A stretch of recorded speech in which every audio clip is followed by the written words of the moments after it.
नमस्कार विद्वानों, स्वागत आप सबका मिशन ज्ञान के ऑनलाइन प्लेटफॉर्म पर। बच्चों, आज हम पढ़ने वाले हैं पजल बहुत प्यारा टॉपिक है। क्यों? क्योंकि एग्जामिनर क्या करेगा, आपको अटकाने की कोशिश करेगा। इस वाले टॉपिक में तो वो प्रॉपर आपको अटकाने की कोशिश करेगा। बस अगर आपके पास में थोड़ी सी बेसिक अंडरस्टैंडिंग और अगर आपने देखा है ये वीडियो लास्ट तक, तो आप पूरे के पूरे टॉपिक को आराम के साथ में बना पाएंगे। जैसे ही वीडियो खत्म होगा आप खुद कहेंगे सर कॉन्फिडेंस आ गया आप पर। लेकिन उसके लिए सुनते जाइए मेरी कुछ बातें। सबसे पहले बात करते हैं कि पजल एक्चुअल में है क्या, पजल का मतलब क्या है। देखिए, पजल का मतलब इतना सा है बच्चों कि आपके पास में डेटा तो रहेगा लेकिन वो रो डेटा रहेगा। मतलब जानकारी तो होगी लेकिन वो बिखरी हुई जानकारी होगी। जैसे कि मानते हैं कि ए आपके पास में एक आदमी है, उसके बारे में किसी भी क्वेश्चन के फर्स्ट लाइन में जो है वो जानकारी दी गई है और इसी ए के बारे में फिर जो है वो आपको लास्ट लाइन में छोटी सी जानकारी मिल गई। मतलब अब ऐसा तो है नहीं कि ए जो है वो पकड़ लिया और ए को जानकारी ढूंढते रहेंगे बार बार, ऐसे तो बहुत टाइम लग जाएगा। तो उसके लिए एक प्रोसेस होगी, उससे अपने को गुजरना पड़ेगा। इसमें क्वेश्चन के अंदर जो है वो इंफॉर्मेशन होती है आपके पास, लेकिन इंफॉर्मेशन कब कैसे यूज करनी है वो जो है वो अपन पहले क्वेश्चन में जो है वो आराम के साथ में जो है वो समझ लेंगे। अच्छा जी, इंफॉर्मेशन एक तो होगी आपकी डायरेक्ट, ठीक है जी, डायरेक्ट इंफॉर्मेशन होगी, वो तो डायरेक्ट पुट कर देंगे अपन, ठीक है जी। एक इंफॉर्मेशन जो होगी वो इनडायरेक्ट इंफॉर्मेशन होगी, जो कि नेगेटिव इंफॉर्मेशन आप कह सकते हो। जैसे कि मतलब एक ए नाम का आदमी जो है उसको ना तो लाल रंग पसंद है ना ही पीला रंग पसंद है। इंफॉर्मेशन तो है लेकिन वो नेगेटिव सेंस के अंदर आ रही है, उसको भी अपन काम में लेंगे। और एक इंफॉर्मेशन जो होती है ना विद्वान लोगों, वो होती है होल्ड करने वाली, मतलब राइटिंग वाली यानी कि लिखने वाली। ये तीन तरीके की इंफॉर्मेशन जो है वो आपकी पजल में दी जाती है। अब इन सब का यूज करते हैं। आइए मेरे साथ, पहला क्वेश्चन आपको प्रॉपर देखना है, मेरी एक एक बातें जो है वो आराम के साथ में सुननी है और उसके बाद में देखना आप सब जो है वो यूं उड़ा पाओगे पजल को। क्वेश्चन आप सभी के सामने इंग्लिश में आ सकता था तो हमने इंग्लिश में रख लिया, यहां पर हिंदी में पढ़े तो हिंदी में आप सभी के सामने है। यहां पर क्या है, 7 मित्र हैं आपके पास में, A B C D E F और जी, यानी कि एक तो क्या दिए गए, आपको दिए गए फ्रेंड्स, और फ्रेंड्स के नाम जो है वो आपके कहां पर है, ए से लेके जी तक के नाम है। अच्छा जी, और ये सब जो है वो अलग अलग प्रोफेशन में, कोई इकोनॉमिक्स जो है के डिपार्टमेंट में है यानी कि अर्थशास्त्री है आपका, कोई एग्रीकल्चर ऑफिसर है, कोई आईटी ऑफिसर, कोई टर्मिनल ऑपरेटर, कोई क्लर्क है, कोई फॉरेक्स ऑफिसर और कोई रिसर्च एनालिस्ट है, ठीक है जी। इस तरीके के सबके अलग अलग प्रोफेशन है। अच्छा जी, और सब जो है वो अलग अलग बैंक में कार्यरत है। अच्छा जी, बैंक है एक, ठीक है जी, और एक अपने को क्या दिया गया, प्रोफेशन। मतलब ये कितने वेरिएबल की जो है वो आपकी पजल हो गई है, ये आपके 3 वेरिएबल की पजल हो गई, ठीक है ना। 3 वेरिएबल हैं अलग अलग टाइप के, जिसमें फ्रेंड्स के नाम है, बैंक के नाम है और उनके प्रोफेशन के नाम है। इन तीनों में से ये आपकी क्लासिफिकेशन बेस्ड पजल बनती है। एक को फिक्स मानना पड़ेगा, किसी को भी मान लो, चाहे आप ABCD को मान लो यानी कि फ्रेंड के नाम के मान लो, या बैंक मान लो, या प्रोफेशन मान लो।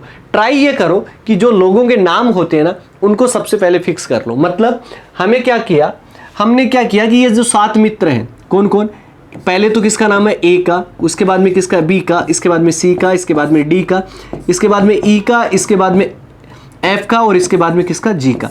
ये 7 लोग जो हैं वो आपके ये बन गए। अपना काम तो हो गया ना इतना, ये चीज लीजिए जी, ये सबको फिक्स कर लिया, ये लाइन से रख दिए। आप किसी को भी फिक्स करते सबसे बन जाता।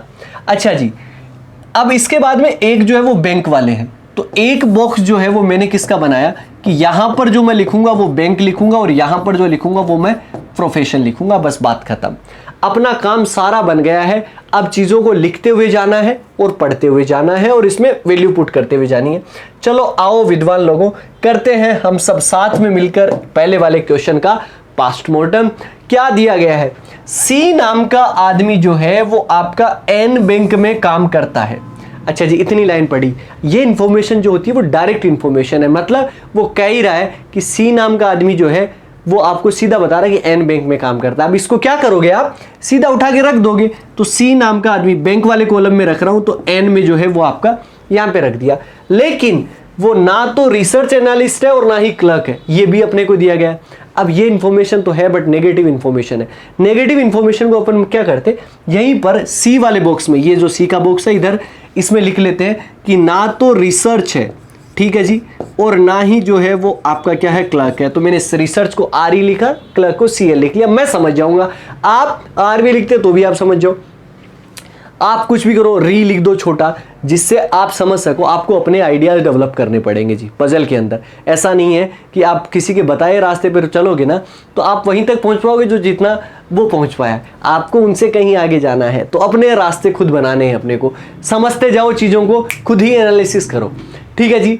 ई जो है वो एक आईटी अधिकारी है, ठीक है जी, मतलब वो आईटी ऑफिसर है और आर बैंक में कार्यरत है। ये इंफॉर्मेशन क्या हो गई, डायरेक्ट इंफॉर्मेशन हो गई कि ई नाम का आदमी जो है वो एक आईटी ऑफिसर है। अब ई है कहां पर, ये रहा। अब आईटी कहां पर लिखूंगा, मैं यहां पर लिखूंगा। क्यों लिखूंगा, क्योंकि वो प्रोफेशन वाली में है। अच्छा जी, कौन से बैंक में कार्यरत था, यानी कि आर बैंक में, तो आर जो है वो मैं यहां पर लिख दूंगा, अपना काम बन गया। ए जो है वो एक आपका फॉरेक्स ऑफिसर है। ए नाम का आदमी जो है वो किस में है, फॉरेक्स ऑफिसर है, तो मैं फॉरेक्स लिख रहा हूं यहां पर। लेकिन क्या कह रहा है, ना तो वो एल बैंक में और ना ही क्यू बैंक में जो है वो काम करता है। लेकिन ये नेगेटिव इंफॉर्मेशन है, सीधी रखी नहीं जा सकती, तो मैं इसको यहां पे रख दूंगा कि ए नाम का आदमी ना तो एल वाले बैंक में आएगा, ना ही किस में आएगा, क्यू वाले बैंक में आएगा। समझ में आ गया, आ गया वो जी। आगे क्या दिया गया, आगे दिया गया वो बहुत कमाल की चीज है। जो कृषि अधिकारी है वो एम बैंक में कार्यरत है। अब कौन सा कृषि अधिकारी है ये तो अपने को नहीं बताया, किस पे बनाओ, नहीं बना सकते। और वो लेकिन इतना पता कि कृषि अधिकारी जो जाएगा वो किस में जाएगा, बैंक में जाएगा, एम बैंक में जो है वो कार्यरत कर रखे। अब अगर ऐसी इंफॉर्मेशन आ जाए, ना तो डायरेक्ट है ना ये नेगेटिव इंफॉर्मेशन है, ये लिखने वाली इंफॉर्मेशन है कि हमें पता है, ये होल्ड वाली इंफॉर्मेशन है कि जो भी एग्रीकल्चर ऑफिसर होगा, कृषि अधिकारी होगा, वो किस में जाएगा, एम बैंक में। मैंने एक पॉइंट बनाया और इसको लिख लिया। ऐसा नहीं है कि इसको होल्ड कर दिया फिर अपन ढूंढते फिरेंगे लाइन, ऐसा काम नहीं करना है। अच्छा जी, जो एल बैंक में काम करता है वो टर्मिनल ऑपरेटर है। अच्छा जी, जो टर्मिनल ऑपरेटर है ना वो आपका कौन से बैंक में काम करता है, एल बैंक में। ये भी आपकी लिखने वाली इंफॉर्मेशन थी। अच्छा जी, एफ जो है वो क्यू बैंक में काम करता है, एफ नाम का आदमी है, क्यू बैंक में काम करता है, तो क्यू यहां पर आ गया। अच्छा जी, जी बैंक जो है वो पी में कार्यरत है। जी जो है वो कौन से बैंक में जाएगा, पी बैंक में जाएगा। और रिसर्च एनालिस्ट है, यानी कि रिसर्च एनालिस्ट है, तो रिसर्च वाला जो है वो आपका इसके अंदर आ गया। अच्छा जी, डी जो है वो कृषि अधिकारी नहीं है। डी नाम का आदमी जो है वो आपका क्या नहीं है, एग्रीकल्चर ऑफिसर नहीं है। अच्छा जी, आपने सारे काम लगा दिए। अब अपने को जो अपन ने लिख रखा था उन पे आओ और उनका दिमाग लगाओ किस तरीके से जो वो अपना बनेगा। यहां पे अगर आप देखोगे तो कृषि अधिकारी और एम, यानी कि एक तो प्रोफेशन भी खाली है और एक क्या खाली है अपना, एक क्या खाली है, बैंक भी खाली है। मतलब दोनों खाली होने चाहिए। अब दोनों खाली कहां कहां पर है, दोनों खाली अगर मैं देखूं तो एक तो बी के अंदर खाली है। अच्छा जी, एक किसके अंदर खाली है, डी के अंदर खाली है, इसके अलावा तो प्रॉपर खाली नहीं है। अच्छा जी, लेकिन ये क्या कह रहा है, डी में, डी जो है वो कृषि अधिकारी है ही नहीं, तो मतलब डी में तो ये नहीं रख सकते। अब डी में नहीं रख सकते तो आपका बचा क्या, बी। तो बी जो है वो आपका क्या हो गया, कृषि अधिकारी एग्रीकल्चर ऑफिसर हो गया। और कौन से बैंक में कार्यरत रहा, एम बैंक में जो है वो आपका कार्यरत रहा, तो एम यहां पर आ जाएगा। ये अपना काम डन हो गया।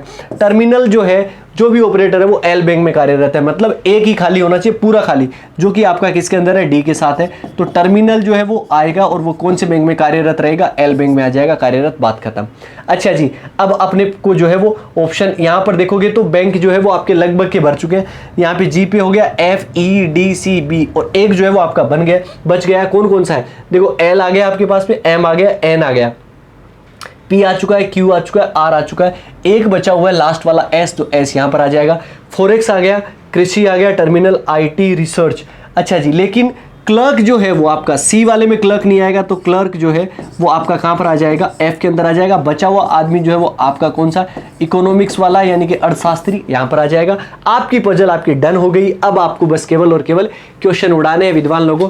देखिए जी, मैंने पजल पहले से बना के रखी है, आराम के साथ में जो है वो आप कर दोगे और बिल्कुल जो है वो वैसा का वैसा आपको जो है वो मिलेगा। किसी तरीके की कोई दिक्कत जो है वो नहीं आनी है। कृषि अधिकारी जो है वो आपका कौन है, एग्रीकल्चर ऑफिसर जो है वो आपका ऑप्शन बी पे, बी वाला मिल जाएगा, उड़ा दो यहाँ पर। डी कौन से बैंक में कार्यरत है, डी एल बैंक में कार्यरत है, यानी कि सी वाला उड़ा दो। यहाँ पर जो है वो क्वेश्चन नंबर 3 अपने को क्या कहता है, सी का व्यवसाय, सी जो है वो इकोनॉमिक्स, यानी कि अर्थशास्त्री जो है वो आपका इकोनॉमिस्ट है। चलिए जी, आगे बढ़ते हैं। आगे निम्नलिखित में से कौन सा बतौर लिपिक जो है वो आपका काम करता है, तो क्लर्क पे जो काम करता है वो आपका कौन करता है, क्लर्क पे जो काम करता है वो एफ काम करता है, यानी कि ऑप्शन सी। हाँ जी, तो अब बढ़ जाते हैं क्वेश्चन नंबर 5 की तरफ। क्वेश्चन नंबर 5 क्या कहता है, पढ़ना है, वैल्यू को पुट करना है, आंसर लेना है। पजल बस इतना सा गेम है। 8 लोग हैं एक सर्कल के अंदर बैठे हुए, पहली से लेकर 8वीं तक क्लास में पढ़ते हैं, सबके अलग अलग नाम है, ए से लेकर एच तक। वैल्यू को पुट करना है, आंसर करना है। इंग्लिश में चाहे तो आप यहाँ से क्वेश्चन सोल्व कर सकते हैं, और हिंदी में जो है वो आपके लिए यहाँ पर है। हम क्या करेंगे, सबसे पहले एक सर्कल बना लेते हैं, क्योंकि आपको कहा दिया गया एक वर्ताकार मेज के इर्द गिर्द बैठे हुए केंद्र की ओर मुंह करके। अच्छा जी, केंद्र की ओर मुंह करके बैठे हुए, तो एक सर्कल बनाया हमने।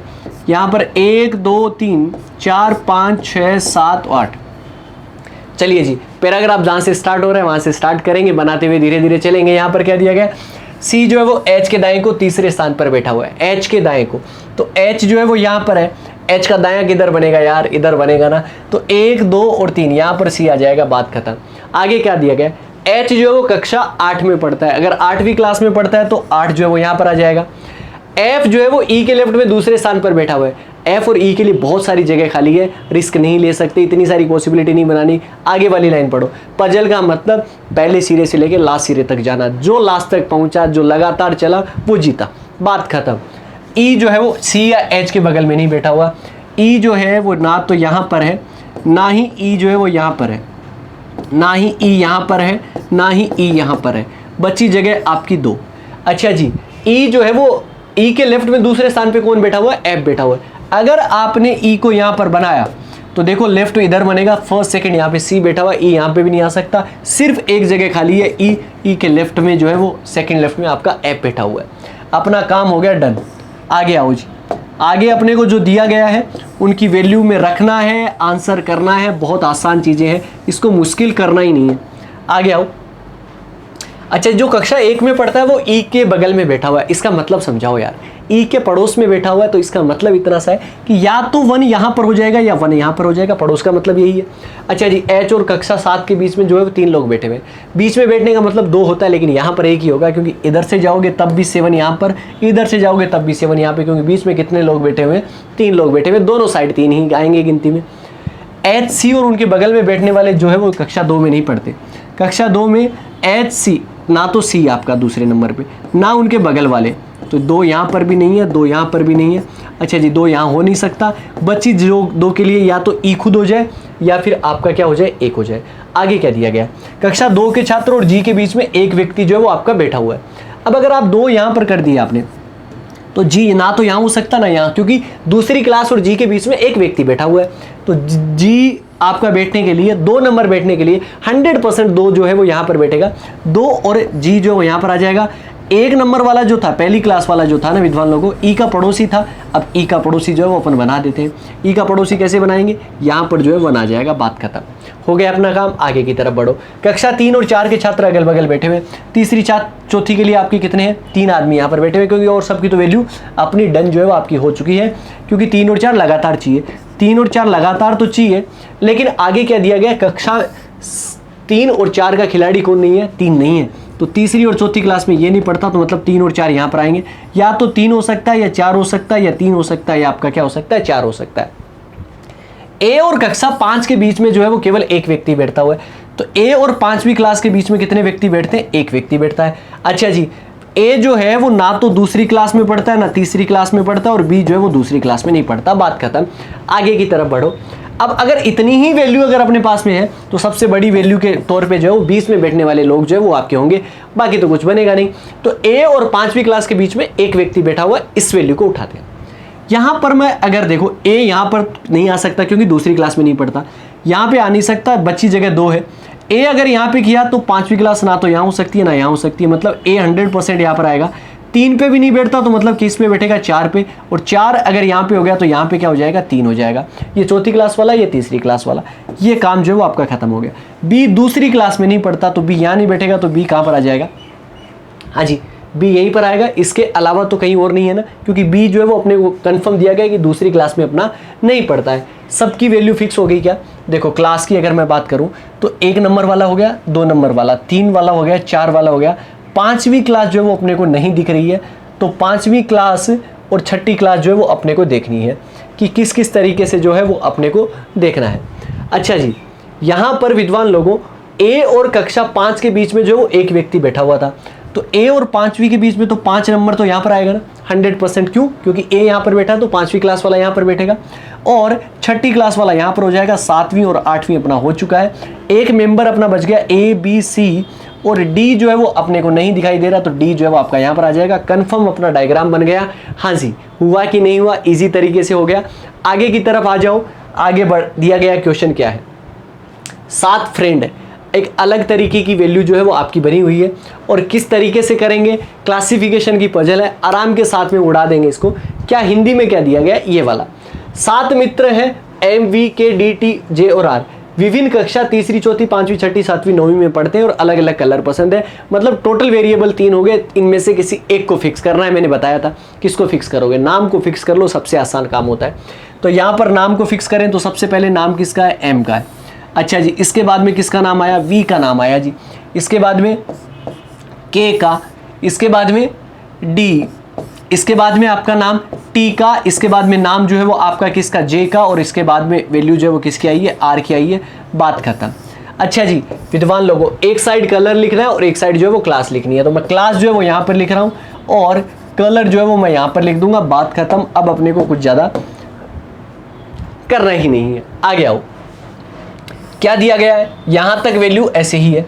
जे को लाल रंग जो है वो पसंद है और वो 5वीं कक्षा में पढ़ता है। जे ढूंढो, यहां पर डायरेक्ट इंफॉर्मेशन है, 5वीं क्लास में पढ़ता है और इसको पसंद कौन सा है, लाल कलर है, तो लाल हमने रख दिया। बात खत्म। अच्छा जी, आर को बैंगनी रंग पसंद है और वो 3री क्लास में पढ़ता है। आर को अगर बैंगनी कलर पसंद है तो आर को हम क्या बना देंगे, बैंगनी कलर वाला। अच्छा जी, क्लास कौन सी में पढ़ता है, 3री क्लास में, तो 3री वैल्यू जो है वो यहाँ पर रख देंगे। यहाँ पर कितना हो गया, 3 हो गया, यहाँ तक हो गया। एम 8वीं कक्षा में पढ़ता है, एम 8वीं कक्षा में पढ़ता है तो एम के यहाँ पर क्या लगा देंगे, 8 लगा देंगे। और उसे ना तो हरा पसंद है ना ही पीला, नेगेटिव इन्फॉर्मेशन बट काम की इन्फॉर्मेशन है। हरा और पीला जो है वो यहाँ पर पसंद नहीं है, तो ना तो हरा आएगा यहाँ पर, ना ही क्या आएगा, पीला आएगा। बात खत्म। आगे आओ, के को सफेद रंग पसंद है, के जो है वो यहाँ पर है और के को पसंद कौन सा है, सफेद रंग है, व्हाइट कलर जो है वो पसंद करता है, यहाँ पे आ जाएगा सफेद। आगे क्या दिया गया है, और ना तो वो 7वीं क्लास में पढ़ता है और ना ही 4थी क्लास में पढ़ता है, तो 7वीं और 4थी जो है वो यहाँ पे नहीं आएगी और कोई सी क्लास जो है वो हो सकती है। डी जो है वो 6ठी कक्षा में पढ़ता है, डी 6ठी कक्षा में पढ़ता है तो 6 यहाँ पे हो जाएगा। अच्छा जी, और उसे काला रंग पसंद है और डी को पसंद कौन सा है, काला रंग, ब्लैक कलर जो है वो इसको पसंद है। टी 4थी कक्षा में नहीं पढ़ता, टी नाम का आदमी जो है वो 4थी कक्षा में नहीं पढ़ता। और वी को जो है वो हरा रंग नहीं पसंद है, वी कहाँ पर है, वी यहाँ पर है, वी को हरा नहीं पसंद है। आज लीजिए, नेगेटिव इंफॉर्मेशन है अपने पास में, लिखने लायक तो कोई चीज़ थी नहीं तो अपन ने लिखी नहीं। अब अपने को जो नेगेटिव इंफॉर्मेशन है उसको जो है वो यहाँ पर पुट कर करके अपने आंसर निकालना है। सबसे पहले क्लास की बात कर लेते हैं। अच्छा जी, 4थी क्लास जो है वो अपनी आनी चाहिए। अब 4थी क्लास जो है वो आपकी आएगी कहाँ, ये आप देखो, देखो जगह कौन कौन सी खाली है, एक तो ये खाली है, एक ये खाली है और एक ये खाली है। ना तो 4थी यहाँ पर हो सकता और ना ही यहाँ पर हो सकता, तो 4थी क्लास जो है वो आपकी कहाँ पर हो जाएगी, यहाँ पर। 7वीं क्लास यहाँ नहीं हो सकती तो कहाँ पर हो जाएगी, यहाँ पर। बाकी बची हुई क्लास जो है वो आपकी कौन सी होगी, 3री से लेकर 9वीं तक थी, तो 3 हो गया, 4 हो गया, 5 6 7 8 और यहाँ पे क्या हो जाएगा, 9वीं क्लास जो है वो यहाँ पर हो जाएगा। अब अपने को बात करते हैं कलर की। कलर पे 1 खाली है, 2 खाली है और 3 खाली है। ना तो हरा यहाँ पे है ना यहाँ पे, पहले और दूसरे पे नहीं है तो आपका हरा यहाँ पर आ जाएगा। पीला ऊपर नहीं है तो पीला यहाँ पे हो जाएगा। बचा हुआ एक कलर और जो है वो आपका आ जाएगा यहाँ पर, पीला नीला, तो नीला जो है वो एक कलर बचा हुआ, तो नीला ब्लू कलर जो है वो यहाँ पर हो जाएगा। आपका डायग्राम बन गया, आपका क्वेश्चन हो गया। तो अब अपने को क्या करना है यार, इजी तरीके से था क्वेश्चन। हाँ जी, समझ में आया होगा, एक एक चीज़ आपको समझ में आई होगी कि इस तरीके से क्वेश्चन करने हैं, इस तरीके से अपने को बनाने हैं ताकि अपना आंसर जो है वो बिल्कुल करेक्ट आए। हाँ जी, तो अब बढ़ जाते हैं क्वेश्चन नंबर 7 की तरफ। खास क्वेश्चन है, खास पजल है। किस तरीके से खास है कि इसमें 7 जो है वो आपको स्टूडेंट दिए गए, 3 कॉलेज में पढ़ते हैं, 1st 2nd 3rd में, लेकिन एक खास लाइन होती है कि इसमें जो है वो कम से कम जो है वो एटलीस्ट 2 जो है वो एक कॉलेज में जाते हैं। तो इसमें अगर पेयर बनाया है, हिंदी में यहाँ पर लिखा हुआ है, इसको करते हैं। कॉलेज कितनी है, 3 कॉलेज है। कौन कौन सी है, एक तो 1st कॉलेज, एक आपकी 2nd कॉलेज, एक आपकी 3rd कॉलेज। ये क्या कह रहा है कि कम से कम जो है वो 2 एक कॉलेज के अंदर है, तो पेयर कितने के बनेंगे, 2 2 और 3 के। ये समझ में आ गया क्या, पहले में 2, दूसरे में 2, तीसरे में भी 2 अगर होए तो 6 हो गए और किसी एक में 3 हो जाएंगे, तो 7 के 7 मेंबर आपके हो गए। अच्छा जी, केवल वैल्यू पढ़नी है, वैल्यू को रखना है, आराम के साथ में हो जाएगा। बस एक एक वर्ड का ध्यान रखना, डी का फेवरेट सब्जेक्ट जो है वो आपका क्या है, फिजिक्स है, और वो कॉलेज सेकंड में केवल एम के साथ में अध्ययन रहते हैं। अच्छा, डी का फेवरेट सब्जेक्ट जो है वो आपका क्या है, भौतिकी है। लेकिन आगे अगर आप पढ़ोगे तो आपको क्या दिया गया है कि यार ये जो केवल और केवल जो है वो एम के साथ में जो है वो पढ़ता है, एम के साथ में, केवल एम के साथ पढ़ता है, तो इसके अलावा कोई नहीं आएगा। मतलब सेकंड कॉलेज जो है वो डन हो चुकी है, इसके अंदर कोई भी नहीं आएगा। आगे बढ़ जाते हैं। एच की पढ़ाई कॉलेज थर्ड में नहीं होती, थर्ड में होती नहीं तो फर्स्ट में होगी, और फर्स्ट में होगी तो ये एच यहाँ पर आ जाएगा। और उसे जो है वो आपका अंग्रेजी पसंद है, तो इसको जो है वो पसंद क्या है, अंग्रेजी है। आगे अपने को क्या दिया गया, चलिए जी, एफ की पढ़ाई कॉलेज थर्ड में होती है, एफ की पढ़ाई जो है वो कॉलेज थर्ड में होती है, और उसको गणित पसंद नहीं है। अच्छा जी, गणित नहीं पसंद, कोई बात नहीं, ये मैथ जो है वो लाइक नहीं करता। जिसे भूगोल और रसायन शास्त्र यानी कि केमिस्ट्री पसंद है जिनको, उनकी पढ़ाई जो है वो एक ही कॉलेज के अंदर होती है। जिनको भूगोल और केमिस्ट्री पसंद है, ठीक है जी, जियोग्राफी और केमिस्ट्री जिनको पसंद है वो एक ही कॉलेज में आएंगे। यहाँ पर भी हो सकते हैं, यहाँ पर भी हो सकते हैं, अभी अपने को पता नहीं है। अच्छा जी, डब्लू को जीव विज्ञान पसंद है और वो फर्स्ट में अध्ययनरत नहीं है। डब्लू को जीव विज्ञान पसंद है, फर्स्ट में नहीं पढ़ सकता, सेकंड में पढ़ नहीं सकता, तो थर्ड में आ जाएगा, तो डब्लू आ जाएगा यहाँ पर, डब्लू आ जाएगा जीव विज्ञान, बायोलॉजी ये पसंद करता है। आर की पढ़ाई एच के साथ में नहीं होती, आगे दिया गया आर यहाँ पे नहीं आ सकता, तो आर यहाँ पे आ जाएगा। कंफर्म हो गया कि तीन लोग यहाँ पर आए, तो इसका मतलब भूगोल और केमिस्ट्री भी यहाँ पर आएंगे, क्योंकि एक का जीव हो गया, भूगोल और केमिस्ट्री साथ में आएंगे। अच्छा जी, आगे क्या दिया गया, अच्छा आर को जो है वो रसायन शास्त्र नहीं पसंद, आर को रसायन शास्त्र नहीं पसंद, तो इसको क्या हो जाएगा, जियोग्राफी, और इसको क्या हो जाएगा, केमिस्ट्री। चलिए, अपना काम तो बन गया। अच्छा जी, एम को क्या नहीं है पसंद, जो है वो इतिहास पसंद नहीं है, हिस्ट्री। एक आदमी और बच गया, कौन बच गया, टी, तो टी जो है वो हिस्ट्री लाइक कर देगा। एक सब्जेक्ट बचा हुआ है मैथ्स, M4 क्या हो जाएगा, मैथ्स। ये लीजिए जी, आपकी पजल बन भी गई, आराम के साथ में हो भी गई, हमने उड़ा भी दिया क्वेश्चन। इसी तरीके से करना है, इसी तरीके से बनानी है पजलें, तो अपने आप ही जो है वो चीजें आसान होती जाएंगी। तो बढ़ते हैं क्वेश्चन नंबर 8 की तरफ। 8 नंबर क्वेश्चन क्या कहता है अपना, कि क्लासिफिकेशन की पजल है, दोस्तों के नाम दिए गए हैं, वैल्यू को पुट करना आराम के साथ में हो जाएगा। इंग्लिश में आप यहां पर स्क्रीन को पॉज करिए, इसके बाद में क्वेश्चन करने की कोशिश करिए। यहां पर हिंदी में दिया गया है, किसी एक को तो फिक्स करना ही पड़ेगा, तो सबसे पहले किसको फिक्स कर लेते हैं, अपने दोस्तों के नाम को। मैंने कहा ना, नाम को फिक्स करना बहुत आसान है, तो सबसे पहले नाम को फिक्स कर लेते हैं। दीपक की जगह मैं क्या लिख रहा हूँ, डी लिख रहा हूँ, समझ जाएंगे आप। वरुण की जगह वी लिख रहा हूँ, अनिल की जगह ए लिख रहा हूँ, अच्छा जी, नीलेश की जगह एन लिख रहा हूँ, राजेश की जगह आर, और सिद्धार्थ की जगह जो है वो आपका एस लिख रहा हूँ। काम खत्म अपना। एक स्पेशलाइजेशन का डब्बा हो गया और एक किसका हो गया, स्पोर्ट्स का हो गया। क्यों, हॉकी अलग अलग पसंद करते हैं, अलग अलग खेल है इनके, और अलग अलग में इनको स्पेशलाइजेशन है। पढ़ते हैं और आगे करते हैं। नीलेश हार्डवेयर नहीं पढ़ता, पहली, और वो भी नेगेटिव, कोई बात नहीं। नीलेश क्या नहीं पढ़ता, हार्डवेयर नहीं पढ़ता, कोई बात नहीं, इस साइड लिख देंगे नेगेटिव इन्फॉर्मेशन। आगे क्या, राजेश सॉफ्टवेयर पढ़ता है और उसको हॉकी पसंद है। राजेश पसंद क्या करता है, हॉकी पसंद करता है, और सॉफ्टवेयर पढ़ता है, तो ये लीजिए, इसका काम हो गया, हो गया। अनिल को तैराकी पसंद है और वो हार्डवेयर नहीं पढ़ता। अनिल को पसंद तो तैराकी है, तो यहाँ पर तैराकी आ जाएगा, लेकिन ये किसके साथ में नहीं जाएगा, हार्डवेयर के साथ में नहीं जाएगा, कोई बात नहीं है। आगे पढ़ो। जिसको फुटबॉल पसंद है वो इलेक्ट्रिकल पढ़ता है। अब कोई आदमी ऐसा है जिसको कि फुटबॉल पसंद है लेकिन वो इलेक्ट्रिकल पढ़ता है, लेकिन कौन सा ये नहीं पता, तो ये रिटर्न में चली जाएगी, अपने को लिखना पड़ेगा। तो फुटबॉल जो है वो यहाँ पर, और उसको क्या पसंद है, इलेक्ट्रिकल पसंद है, ये आपका हो गया। सिद्धार्थ मैकेनिकल पढ़ता है और उसको टेनिस नहीं पसंद। सिद्धार्थ मैकेनिकल पढ़ता है, ये तो कंफर्म हो गया, लेकिन इसको पसंद क्या नहीं है, टेनिस। नेगेटिव इन्फॉर्मेशन यहाँ पे लिख देंगे, बात खत्म। अच्छा जी, जिसको बैडमिंटन पसंद है वो टेलीकम्युनिकेशन पढ़ता है। किसी को बैडमिंटन पसंद है नहीं पता, लेकिन बैडमिंटन जिसको भी पसंद होगा वो टीसी पढ़ेगा, टेलीकम्युनिकेशन। दीपक और वरुण को बैडमिंटन नहीं पसंद, ना तो बैडमिंटन यहाँ पर आएगा, ना ही बैडमिंटन जो है वो यहाँ पर आएगा, बात खत्म। इसके बाद में क्या, दीपक को टेनिस नहीं पसंद है और दीपक को क्या नहीं पसंद, टेनिस भी। चलिए जी विद्वान लोगों, करते हैं इस क्वेश्चन को, लगाते हैं अपना दिमाग। सबसे पहले दो अपने पास में रिटर्न है, इनको उठा उठा के रखना है। सबसे ज्यादा इंफॉर्मेशन फुटबॉल इलेक्ट्रिकल की है कि बैडमिंटन और टेलीकम्युनिकेशन। बैडमिंटन टेलीकम्युनिकेशन कैसे, क्योंकि बैडमिंटन यहाँ नहीं आ सकते, जगह चाहिए पूरी खाली। अपने को स्पोर्ट्स की भी, स्पेशलाइजेशन की भी, एक जगह खाली, दो जगह खाली और तीसरी जगह खाली है। यहाँ पर बैडमिंटन नहीं, यहाँ पर बैडमिंटन नहीं, तो बैडमिंटन कहाँ हो जाएगा, यहाँ पर हो जाएगा बैडमिंटन, तो यहाँ पर क्या आ जाएगा, टीसी यानी कि टेलीकम्युनिकेशन। समझ में आ गया, आगे आओ। यहाँ पे क्या कह रहा है, फुटबॉल जिसको पसंद है उसको इलेक्ट्रिकल, लेकिन दो जगह खाली होगी, समझ में नहीं आ रहा, किसी एक को बॉक्स भरना पड़ेगा।